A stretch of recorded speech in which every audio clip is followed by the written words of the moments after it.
Couple minutes after the noon hour here, and opponents of the voter ID law are claiming victory. In about 4 weeks, voters will be heading to polling places and they won't have to bring their IDs to cast their ballots. Cody Holyoke begins our coverage of the voter ID controversy.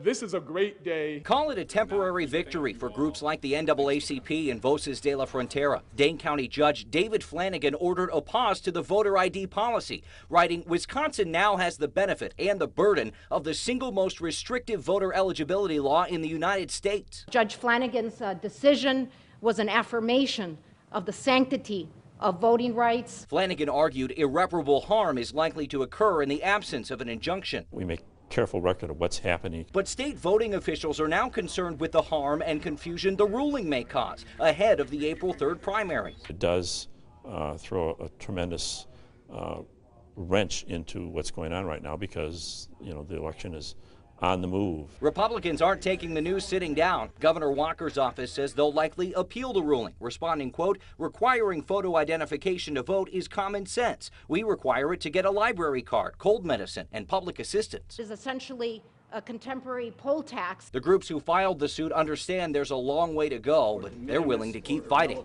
It's important that 70 people lost the right to vote on February 21st, and we don't want 700 to lose their vote on April 3rd. Cody Holyoke, today's TMJ4.